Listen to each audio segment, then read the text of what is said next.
Hi to everyone, welcome back to Sweety SS blog. ఈరోజు వచ్చేసండి చాలా మంచి మంచి టిప్స్ ఉన్నాయి. వీడియోని స్కిప్ చేయకుండా చూడండి. మన ఛానల్లో చాలా రకాల టిప్స్ ఉన్నాయి. అవన్నీ లింకులు ఇస్తాను, చూసేయండి. ఎవరైనా ఫస్ట్ టైం వీడియో చూసినైతే ప్లీజ్ లైక్ చేయండి, షేర్ చేయండి, సబ్స్క్రైబ్ చేసి ఛానల్కి అయితే సపోర్ట్ చేయండి. మీ సపోర్ట్ అయితే నాకు చాలా చాలా అవసరము. వీడియో ఎలా ఉందో కూడా కామెంట్ చేయడం మాత్రం అస్సలు మర్చిపోకండి. ఇదైతే ప్రతి ఒక్క ఆడవాళ్ళకైతే చాలా యూజ్ఫుల్ అయ్యే టిప్స్ అయితే చాలా ఉన్నాయి, చూసేయండి. ఫస్ట్ టిప్ వచ్చేసండి, ఇలాంటి బాక్సులు అంటే మనం స్టోరేజ్ బాక్సులు తీసుకొస్తాం కదా, పైన క్యాప్స్ ఇలాంటివి ఉంటాయి కదండి. అంటే మామూలుగా బిర్యానీ డబ్బాలు కానీ అలాంటివి ఏమైనా వచ్చినప్పుడు ఇలాంటివి ఉన్న వాటిని మనం పడేస్తూ ఉంటాం కదా. అలా కాకుండా ఇలా వీడియోలో చూపిస్తున్నట్టుగా చూడండి, ఇలా ముగ్గునైతే వేసేస్తున్నాను. ఒక మార్కర్ తీసేసుకొని ఇలా చక్కగా అయితే మహాలక్ష్మి అనేసి ముగ్గు వేస్తూ ఉంటాం కదా, అలాంటి రంగులు అయితే తీసేసుకుని ఇలాంటివి అండి మనం క్రాకర్స్ అయితే వాడి పడేస్తూ ఉంటాం కదా, అవి ఒకవేళ ఉంటే ఇలా వేడి చేసేసి ఈ ముగ్గుకైతే చక్కగా ఇలా హోల్స్ చేసేయండి. చాలా నీట్గా చాలా చక్కగా వస్తుందండి రంగోలీ అయితే. చూడండి, ఇలా అన్ని హోల్స్ అయితే పెట్టుకోవాలి మనం మార్కింగ్ చేసుకున్న ఈ గీతల మీద అయితే. చూడండి, ఇలా మొత్తం అయిపోయింది. నేను అలాగే లోటస్ కూడా గీసానండి. లోటస్కి కూడా ఇలా హోల్స్ అయితే పెట్టేస్తున్నాను. మనము అంటే గుమ్మం ముందు మనము చిన్న చిన్న ఇలా వేస్తూ ఉంటాం కదా రంగోలీలు అయితే. అలాంటప్పుడు మనకు చేతితో చాలామందికి ఇబ్బంది అవుతూ ఉంటుంది కదా, అలా కాకుండా ఈసారి చూడండి ఇలా మనం చక్కగా రెడీ చేసి పెట్టుకున్నామని చూడండి ఎంత చక్కగా వస్తుంది. చూడండి, జస్ట్ ఇలా ప్రెస్ చేయగానే రంగోలి అయితే చక్కగా పడుతుంది. చాలా ఈజీ ప్రాసెస్ కూడా అండి, ట్రై చేసి చూడండి. నేను లోటస్ కూడా ఇలా గీసాను. ఇప్పుడు చూడండి ఎంత బాగుండిందో అసలు. మీరు కూడా ట్రై చేయండి. మీ దగ్గర బాక్సులు పైన క్యాప్స్ ఏమైనా మిగిలి ఉంటే ఇలా చేసుకొని రెడీగా పెట్టుకున్నారనుకోండి, గుమ్మం ముందు చక్కగా ముగ్గు పెట్టుకోవడానికి చాలా బాగా హెల్ప్ అవుతుంది. ట్రై చేయండి, ఎలా ఉందో కూడా కామెంట్ చేయండి. కామెంట్ చేయడం అస్సలు మర్చిపోకండి. నెక్స్ట్ టిప్ వచ్చేసండి, ఒక ప్రమిద తీసుకొని 2 కర్పూర బిళ్ళలు, ఒక దాల్చిన చెక్క, లవంగం తీసుకుంటున్నానండి. లవంగంను దాల్చిన చెక్కనైతే ఇలా పౌడర్ పట్టుకోవాలి. ఇప్పుడు ఈ కర్పూరం బిళ్ళలను అయితే ఇలా పౌడర్ లాగా అయితే చేసుకోవాలి. ఓకే, ఇప్పుడు ఇందులోనే మనం పట్టుకున్న ఈ దాల్చిన చెక్క లవంగాల పొడిని కూడా ఇలా యాడ్ చేసేసి ఇప్పుడు ఏం చేయాలంటే స్టవ్ మీద కానీ లేకపోతే మీరు పక్కన ఎక్కడైనా సరే వేడి చేసేయండి. అయితే దాని నుండి వచ్చే స్మెల్ ఉంటుంది చూడండి, ఆ స్మెల్కి మనం ఇంట్లో ఏదైనా సరే బ్యాడ్ స్మెల్ వచ్చినప్పుడు చాలామంది రూమ్ స్ప్రేలు వాడుతూ ఉంటారు కదా. ఈ రూమ్ స్ప్రే వాడకుండా ఒకసారి ఇలా ట్రై చేయండి. కొంచెం వేడి చేసేస్తే ఏమవుతుంది, దాని నుంచి మంచి స్మెల్ వస్తుంది అన్నట్టు. దీనివల్ల రూమ్ అనేది చక్కగా మంచి వాసన వస్తుందండి. బ్యాడ్ స్మెల్ రాకుండా మనం ఇలా చేసుకోవచ్చు. అంటే బయట ఏమైనా వాడితే ఏంటంటే కొందరికి బ్రీతింగ్ ఎఫెక్ట్ కూడా అవుతూ ఉంటుంది, కెమికల్స్ ఉంటాయి కదా. ఈసారి ఇలా యూజ్ చేసుకున్నా అన్నట్టు. నెక్స్ట్ టిప్ వచ్చేసండి, నిమ్మకాయలను కనుక మనము ఎక్కువ రోజులు స్టోర్ ఉంచుకోవాలనుకోండి, అలాంటప్పుడు ఏం చేయండి అంటే ఏమైనా ప్లాస్టిక్ డబ్బాలు తీసుకొని అందులో వాటర్ పోసేసి అందులో ఈ నిమ్మకాయలను పెట్టేసి మనం ఫ్రిడ్జ్లో కనుక స్టోర్ పెట్టుకున్నాం అనుకోండి, సంవత్సరం అయినా సరే అండి నిల్వ ఉంటాయి. అయితే ఏం చేయాలంటే వాటర్ని అయితే వీక్లీ వన్స్ అయితే తప్పకుండా మార్చుకోవాలి. ఆ వాటర్ చేంజ్ చేస్తూ ఉంటే ఏమవుతుందంటే నిమ్మకాయలు పాడవకుండా మనకు ఎక్కువ రోజులు ఫ్రెష్గా ఉంటాయి. ట్రై చేయండి, ఇదైతే చాలా చాలా యూజ్ అవుతుంది. నెక్స్ట్ టిప్ వచ్చేసండి, ఇలా బాటిల్స్, కాఫర్ బాటిల్స్ కానీ ఏ బాటిల్స్ అయినా సరే మనం వాడకుండా పక్కన పెట్టేసామనుకోండి బ్యాడ్ స్మెల్ వస్తూ ఉంటుంది కదా. అలాంటప్పుడు ఏం చేయండి అంటే ఈ స్టార్ పువ్వు ఉంటుంది చూడండి, మనం బగారా రైస్లో యూజ్ చేస్తూ ఉంటాం కదా, మసాలా దినుసులలో వస్తుంది కదా. ఈ స్టార్ పువ్వుని ఇందులో వేసేసి క్యాప్ పెట్టేసి పక్కన పెట్టేసామనుకోండి, మనకు ఎన్ని రోజులైనా సరే క్యాప్ అలా పెట్టేసి ఉంచినా కూడా బ్యాడ్ స్మెల్ రాకుండా మనకి మంచి వాసనతో ఉంటుందండి. ఏ బాటిల్స్ అయినా సరే మీరు ఇలా స్టోర్ చేసి చూడండి, చాలా బాగా హెల్ప్ అవుతుంది. నెక్స్ట్ టిప్ వచ్చేసి బాటిల్ క్యాప్స్ ఉంటాయి కదండి, ఈ బాటిల్ క్యాప్కి అయితే డబుల్ ప్లాస్టర్ ఇలా అంటించేసి గోడకు కనుక అంటించేసామనుకోండి, ఏమైనా హ్యాంగ్ చేసుకోవాలనుకుంటే చక్కగా హ్యాంగ్ చేసుకోవచ్చండి. అంటే మొలలు కొట్టకుండా, రెంటెడ్ హౌస్లో అయితే మొలలు కొట్టనియరు కదా, అలాంటప్పుడు చక్కగా ఈ బాటిల్ క్యాప్ని ఇలా మనం ప్లాస్టర్ పెట్టేసి ఇలా అంటించామనుకోండి, ఏదైనా సరే హ్యాంగ్ చేసుకోవడానికి చాలా బాగా హెల్ప్ అవుతుంది కదా. మీరు కూడా ట్రై చేయండి. నెక్స్ట్ టిప్ వచ్చేసండి, ఉల్లిపాయలు ఉంటాయి కదండి, ఈ ఉల్లిపాయను అయితే ఇలా వీడియోలో చూపిస్తున్నట్టుగా మధ్య భాగంలో అయితే కొంచెం లోతుగా ఇలా కట్ చేసుకోవాలి. ఓకే, ఇలా కట్ చేసుకున్న తర్వాత ఇప్పుడు ఏం చేయండి అంటే ఇందులో అయితే ఒక పువ్వొత్తిని అయితే పెట్టేస్తున్నాను. ఇందులో కొంచెం ఆయిల్ వేసుకోవాలి. ఇప్పుడు దీపం వెలిగించాలండి. అయితే ఇప్పుడు ఈ సీజన్ అంతా దోమలైతే విపరీతంగా ఉంటాయి కదండి, చలికాలం అయితే. ఇలాంటప్పుడు ఇలా ఉల్లిపాయ దీపం కనుక వెలిగించామనుకోండి, దోమలైతే ఇంట్లోకి రాకుండా చక్కగా ఉంటుంది. అంటే మంచి స్మెల్ వస్తుంది అన్నట్టు. ఆ స్మెల్కి అయితే దోమలు రాకుండా ఉంటాయి. నెక్స్ట్ టిప్ వచ్చేసండి, నేను ఒక దాల్చిన చెక్క చిన్న ముక్కను తీసుకుంటున్నాను, 3 లవంగాలను తీసుకుంటున్నాను, ఒక 6 వచ్చేసి మిరియాలండి. ఈ మూడింటిని అయితే ఏం చేయాలంటే మంచిగా ఇలా దంచుకొని పౌడర్ అయితే చేసేసుకున్నాను. చూడండి, బౌల్లో అయితే ఇలా తీసేసాను. ఇప్పుడు దీన్ని పక్కన పెట్టేసి ఒక బౌల్ తీసేసుకుందాం. ఇందులో వచ్చేసండి 1 టేబుల్ స్పూన్ అంతా అయితే నేను తేనె వేసుకుంటున్నాను. ఓకే, ఇప్పుడు ఇందులో వచ్చేసి మనం పట్టుకున్న ఈ దాల్చిన చెక్క, లవంగాలు, మిరియాల పౌడర్ని అయితే మనకు ఎంత కావాలో అంతే తీసుకోవాలి. చిటికేడు వచ్చేసి పసుపు అండి, చిటికేడు వచ్చేసి సాల్ట్ యాడ్ చేసుకోవాలి. ఈ మిశ్రమాన్ని బాగా మిక్స్ చేయండి. ఇదైతే home made remedy for cough and cold అండి. మనకు దగ్గు, జలుబు విపరీతంగా ఉన్నప్పుడు ఇలా కనుక మనం తేనెలో కలిపి కనుక ఈ మిశ్రమాన్ని తీసుకున్నాం అనుకోండి, వెంటనే మనకైతే చాలా త్వరగా తగ్గిపోతుందండి. మనం ఇంట్లోనే ఇలా రెడీ చేసుకొని మెడిసిన్ వాడకుండా ఇలా త్వరగా తగ్గించుకోవచ్చు అన్నట్టు. ట్రై చేయండి, వీలైతే చాలా బాగా హెల్ప్ అవుతుంది. నెక్స్ట్ టిప్ వచ్చేసి ఫ్రిడ్జ్లో అండి, డీప్ ఫ్రిడ్జ్లో చూడండి ఎలా గడ్డ ఫామ్ అవుతుందో. ఈ ఐస్ గడ్డనైతే వీక్లీ వన్స్ అయితే తీయాల్సి వస్తుందండి. ఎప్పుడు క్లీన్ చేయాలంటే కొంచెం ఏడుపు వస్తూ ఉంటుంది. నాకైతే చాలా తలనొప్పిలాగా అనిపిస్తూ ఉంటుంది. అప్పుడు ఏం చేయండి అంటే, మనం మొత్తం ఒకసారి క్లీన్ చేసేసిన తర్వాత ఇలా ఖాళీగా అయిపోయిన తర్వాత ఏం చేయండి అంటే, తప్పకుండా మనం ఉప్పు ఉంటుంది కదండి, ఉప్పునైతే మొత్తం స్ప్రెడ్ చేసేయండి. అయితే మనం వారానికి ఒకసారి క్లీన్ చేయకుండా కనీసం ఒక నెల రోజుల వరకు అయితే ఫామ్ అవ్వకుండా మనకు చాలా రోజుల వరకు ఫ్రెష్గా ఉంటుంది అన్నట్టు. కొంచెం క్లీనింగ్ చేసే ఆ టైం అయితే తగ్గుతుందండి. మీరు కూడా ఇలా ట్రై చేయండి. ఉప్పును రుద్ది చూడండి, చాలా బాగా హెల్ప్ అవుతుంది. నెక్స్ట్ టిప్ వచ్చేసండి, మనం ఎటైనా బయటికి వెళ్ళేటప్పుడు స్వెటర్లు అయితే తీసుకొని పోతాం కదా, సీజన్ అంతా చలి కాబట్టి.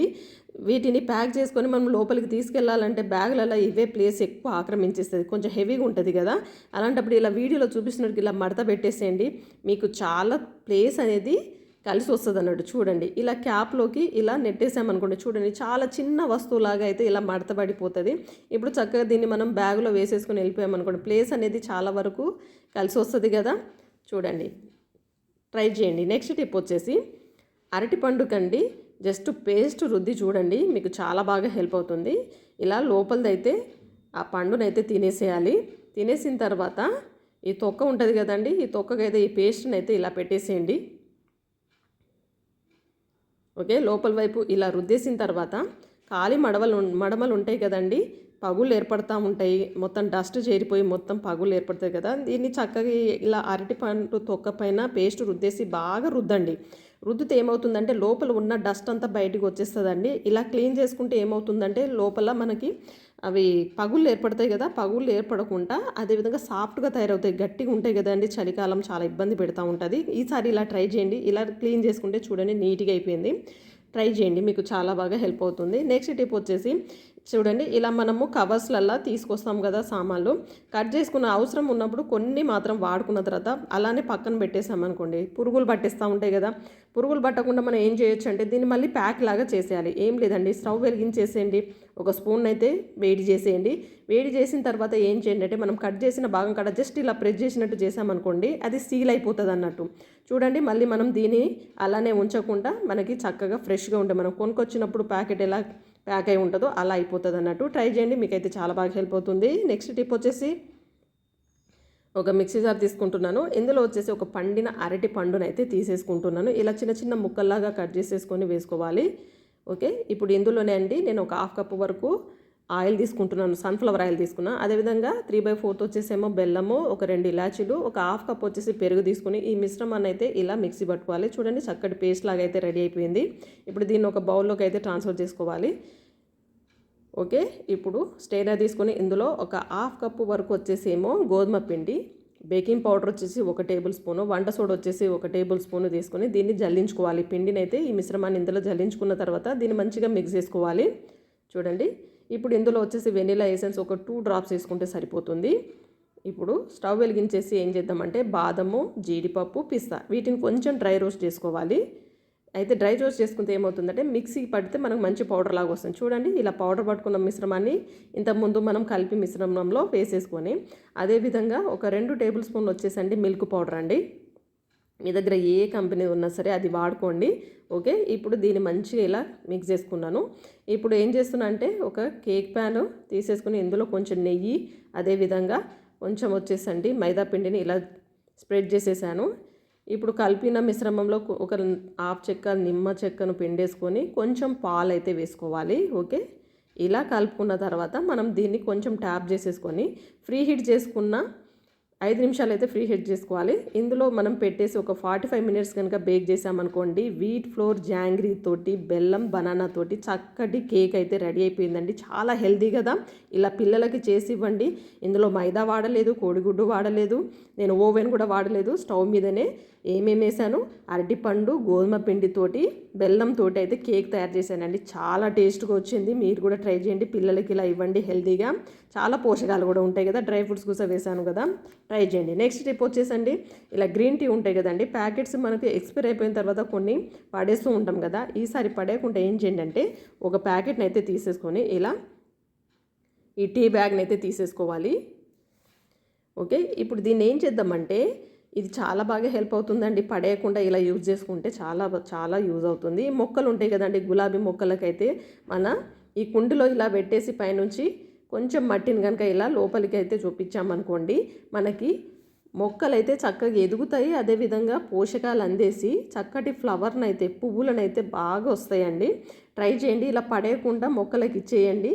చూడండి ఇలా పువ్వులు అయితే మంచిగా వస్తున్నాయండి. చూడండి ఇలా ఇగురు కూడా వస్తాయి అన్నట్టు మొక్కలు. నెక్స్ట్ టిప్ వచ్చేసి స్పెడ్స్ ఉంటాయి కదండి, ఈ కళ్ళద్దాలను అయితే అప్పుడప్పుడు క్లీన్ చేస్తూ ఉండాలి కదా, లేకపోతే మనకు మసకలాగా ఏర్పడతాయి, లేకపోతే పైన గీతలు ఏర్పడుతూ ఉంటాయి కదా. ఈసారి ఏం చేయండి అంటే ఈ కళ్ళద్దాలకి కొంచెం పేస్ట్ని అయితే పెట్టేసేయండి.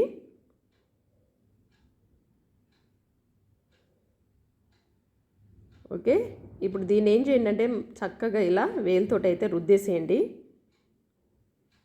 మంచిగా క్లీన్ అయిపోతాయి, అంటే మనకి మంచిగా కనిపిస్తాయి అన్నట్టు. చాలామంది లిక్విడ్స్ తీసుకొస్తారు కదా, ఆ లిక్విడ్ అయిపోయిన తర్వాత క్లీన్ చేయాలంటే కొంచెం ఇబ్బంది పడిపోతూ ఉంటారు కదా. అలాంటప్పుడు ఏం చేయండి అంటే ఇలా పేస్ట్ రుద్దేసి ఇలా దూదితో అయితే మొత్తం క్లీన్ చేసేసుకోండి.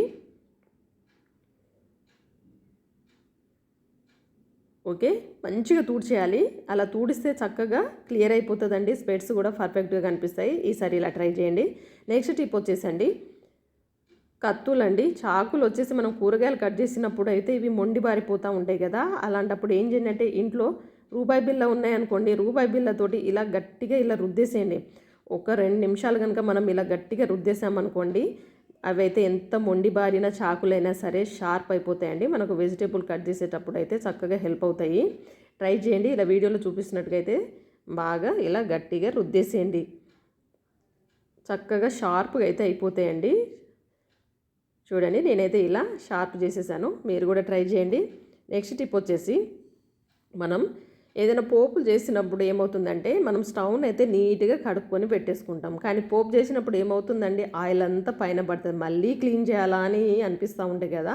చూడండి ఇలా పోపు చేసినప్పుడు ఏమవుతుంది మొత్తం ఇటు అటు తుంపర్లలాగా పడుతుంది ఆయిల్ కదా. చూడండి నేను ఏదైతే ఏం చేశాను పేపర్ పెట్టేశాను అన్నట్టు.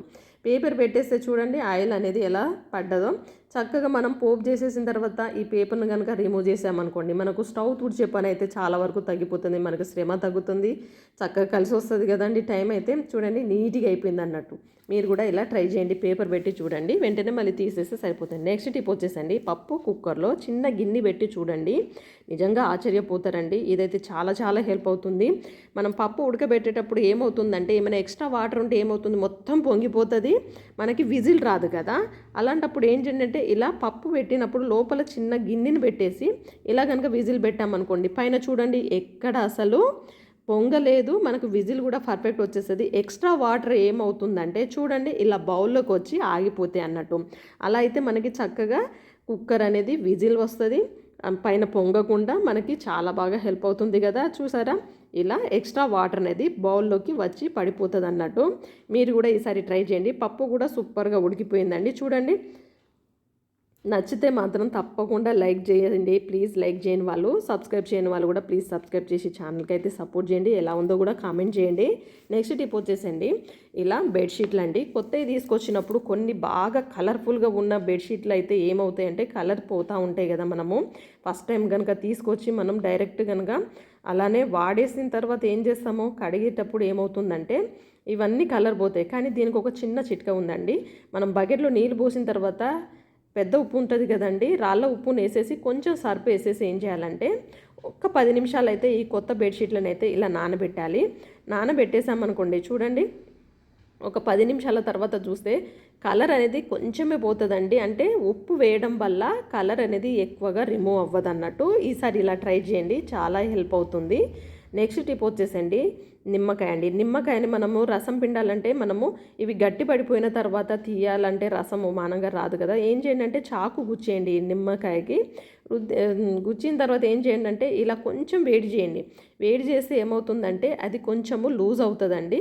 లూజ్ అయిన తర్వాత కట్ చేసామనుకోండి మనకి చక్కగా రసం అయితే ఈజీగా వచ్చేస్తుంది అన్నట్టు. ఎంత గట్టి పడ్డ నిమ్మ చెక్క అయినా సరే ఆ నిమ్మకాయని పిండగానే రసం అనేది పర్ఫెక్ట్గా వస్తుందండి. చూడండి మీకు పిండి చూపిస్తాను రసం ఎలా వస్తుందో. చూడండి ఈజీగా, పని కూడా చాలా ఈజీ అవుతుంది కదా. ట్రై చేయండి ఈసారి. నెక్స్ట్ టిప్ వచ్చేసండి, ఒక చిన్న కర్చీప్ని అయితే తీసేసుకుంటున్నాను. మీ దగ్గర ఎటువంటి కర్చీప్ అయినా సరే కొంచెం పల్సగా ఉన్నదైతే తీసేసుకోండి. ఇందులో ఒక 2 టేబుల్ స్పూన్లు వచ్చేసి బియ్యం వేసుకుంటున్నాను. అదేవిధంగా ఇందులో ఏం చేయండి అంటే పచ్చకర్పూరం ఉంటుంది కదండి, పచ్చకర్పూరాన్ని అయితే ఇలా తీసేసుకోవాలి. ఇలా పౌడర్ లాగా చేసేసుకొని ఈ బియ్యంలో అయితే కలిపేసుకోవాలి. ఓకే, ఇలా కలిపిన తర్వాత ఏం చేయండి అంటే ఇప్పుడు దీన్ని చిన్న మూటలాగా అయితే ఇలా కట్టేసుకోవాలి. గట్టిగా చుట్టేసేయండి. చుట్టిన తర్వాత ఏం చేయండి అంటే బాగా ఎక్కువగా శ్వాస ఆడకుండా జలుబు ఎక్కువ అయిపోయి మనకు బ్రీతింగ్ ఎఫెక్ట్ అవుతూ ఉంటుంది. ఫ్యాన్ వేస్తే అసలు ఊపిరి ఆడదు కదా. అలాంటప్పుడు ఇలా ఈ బియ్యంలో పచ్చకర్పూరాన్ని వేసి స్మెల్ చూసామనుకోండి, ఆ వాసనకైతే మనకి బ్రీతింగ్ అనేది చాలా ఫ్రీ అయిపోతుందండి. ట్రై చేయండి ఈసారి, పిల్లలకైతే చాలా బాగా హెల్ప్ అవుతుంది. నెక్స్ట్ టిప్ వచ్చేసండి వాజ్లిన్ తీసుకుంటున్నాను. మనకు చేతి వేళ్ళకి ఈ చిగుర్లు ఉంటాయి చూడండి, ఇవైతే ఊడిపోతూ ఉంటాయి. అంటే మనకి ప్రోటీన్స్ తక్కువైనప్పుడు అవైతే చిగుర్లు ఊడుతూ ఉంటాయి కదా, అవి చాలా నొప్పి వస్తాయి కదా. అందులోనూ ఇప్పుడు చలికాలం అండి, విపరీతమైన నొప్పి ఉంటుంది కదా. చక్కగా ఇలా మీరు ఈ చేతి గోర్ల దగ్గర అయితే ఈ వాజ్లిన్ని ఇలా స్ప్రెడ్ చేసేయండి. స్ప్రెడ్ చేసి మీరు రోజు డైలీ పెట్టేసుకోండి. అలా అయితే ఆ చిగుర్లు అనేవి ఊడినా కూడా అవి త్వరగా మనకి మళ్ళీ మూసుకుపోతాయండి. ఇలా ట్రై చేయండి. ఇంట్లో అయితే వాజ్లిన్ తప్పకుండా ఉంటుంది కదా, ఈ సీజన్లో అయితే అందరూ వాడుతూనే ఉంటారు. ఇలా తప్పకుండా వాడి చూడండి, మీకు రిజల్ట్ అయితే చాలా బాగుంటుంది, చాలా బాగా హెల్ప్ అవుతుంది కూడా. నేనైతే డైలీ ఇలానే పెట్టుకుంటున్నాను. సోపు చాలామందికి పడదు కదా, అలాంటి వాళ్ళు ఇలా యూజ్ చేస్తే చాలా హెల్ప్ అవుతుంది. నెక్స్ట్ టిప్ వచ్చేసి కీస్ అండి. కీని మనం ఏం చేద్దాం, కీ చైన్లో పెట్టేటప్పుడు ఓసారి రానే రావు కదా. అలాంటప్పుడు ఈజీగా మనం ఎలా పెట్టుకోవచ్చు అంటే ఒక స్ట్రాన్ తీసేసుకొని చిన్న ముక్కనైతే ఇలా కట్ చేసేసుకొని ఈ స్ప్రింగ్లోకి కనుక ఇలా ఎక్కిచ్చేసి వేరే కీస్ని కనుక ఇలా ఎక్కించామనుకోండి ఈజీగా లోపలికైతే తొడిగియచ్చు అన్నట్టు. చూడండి సింపుల్గా పని అయితే చాలా సింపుల్గా అయిపోయింది. మీరు కూడా ఇలా ట్రై చేయండి, మీ దగ్గర ఉంటే మాత్రం ఇలా పెట్టేసుకోండి. నెక్స్ట్ టిప్ వచ్చేసి ఎటైనా బయటికి వెళ్ళేటప్పుడు అండి చాలామంది మేకప్ సామాన్లు తీసుకొని పోతూ ఉంటారు కదా. అయితే మనము కళ్ళద్దాలు పెట్టుకునే బాక్సులు వస్తాయి కదండి, వాటిని పడేయకుండా ఏం చేయండి అంటే ఇలా చక్కగా లిప్స్టిక్లు కానీ ఐబ్రోస్లు కానీ ఇలా ఫ్లక్కర్లు రబ్బర్లు ఇలా కనుక పెట్టేసుకొని కనుక మనము హ్యాండ్ బ్యాగ్లో పెట్టుకొని వెళ్ళామనుకోండి, బాక్స్ అనేది లోపలనే అన్నీ పెట్టుకోవచ్చు అన్నట్టు. ఈజీగా మనము అటు ఇటు దొరలకుండా అన్ని వస్తువులు ఒకే చోట ఉంటాయి అన్నట్టు. ట్రై చేయండి ఇలా. నెక్స్ట్ టిప్ వచ్చేసి ఇలాంటి గాజు బాటిల్స్ అండి, క్యాప్ అప్పుడప్పుడు గట్టిగా అయిపోతాయి, చేతి నుంచి జారిపోతూ ఉంటాయి, స్టిఫ్గా మనకి రానే రావు కదా. ఏం చేయండి అంటే ఇలాంటి రబ్బర్ బ్యాండ్స్ ఉంటాయి కదండి, చక్కగా ఇలా క్యాప్కి కనుక తొడిగిచ్చేసి కనుక మనం ఇలా పెట్టామనుకోండి మన చేతికి కూడా గ్రిప్ దొరుకుతుంది, తీయడానికి కూడా ఈజీ అవుతుందండి. క్యాప్ కూడా ఈజీగా రిమూవ్ చేయొచ్చు అన్నట్టు. ట్రై చేయండి. నెక్స్ట్ టిప్ వచ్చేసి ఇలాంటి ప్లాస్టర్స్ ఉంటాయి కదండి, అయితే వీటిని మనం తీసేటప్పుడు మంచిగానే తీసేస్తాం, మళ్ళీ తర్వాత క్లోజ్ చేసిన తర్వాత పక్కన పెట్టేసామనుకోండి అది ఎక్కడ ఉందో దొరకదండి, దాన్ని తీయడానికి అయితే చాలా ఇబ్బంది అయిపోతూ ఉంటాయి కదా. అప్పుడు ఏం చేయండి అంటే ఇప్పుడు చూడండి వెతకాల్సి వస్తుంది కదా, మళ్ళీ గోరుతోటి ఇటు అటు చేయాల్సి వస్తుంది. అయితే ఒకసారి తీసిన తర్వాత దాన్ని ఏం చేయండి అంటే ఇలా వీడియోలో చూపిస్తున్నట్టుగా కొంచెం ఇలా చుట్టేసేయండి. చుట్టేసి కనుక ఇలా వెనక్కి ఇలా పెట్టేసామనుకోండి, మళ్ళీ మనకు అవసరం ఉన్నప్పుడు ఈజీగా మనకు దొరికిపోతుంది. అప్పుడు వెంటనే ఇలా తీయొచ్చు అన్నట్టు. బాగుంది కదా ఐడియా? నచ్చితే మాత్రం ఒక లైక్ చేయండి. నెక్స్ట్ టిప్ వచ్చేసి, మనకు వంట చేసేటప్పుడు చేతులు ఇలా కాలిపోతూ ఉంటాయి కదా, ఎర్రటి బొబ్బలు వస్తూ ఉంటాయి కదా, మంట అయితే మామూలుగా ఉండదండి. అలాంటప్పుడు ఏం చేయండి అంటే ఈజీ ఏంటంటే ఇంట్లో మనకి కోల్గేట్ పేస్ట్ అయితే ఉంటుంది కదండి. కోల్గేట్ పేస్ట్ని కనుక మనము కాలిన వెంటనే కనుక పెట్టేసామనుకోండి, ఆ మంట అయితే చాలా వరకు తగ్గిపోతుందండి. చాలా అంటే చాలా పెయిన్ రిలీఫ్ ఉంటుంది. ట్రై చేయండి. ఈ అన్ని టిప్స్లో మీకు ఏ టిప్ నచ్చిందో మాత్రం తప్పకుండా కామెంట్ చేయండి. ఎలా ఉందో కూడా చెప్పండి. వీడియో నచ్చితే మాత్రం ప్లీజ్ లైక్ చేయండి, షేర్ చేయండి, సబ్స్క్రైబ్ చేయడం అస్సలు మర్చిపోకండి. Thank you for watching.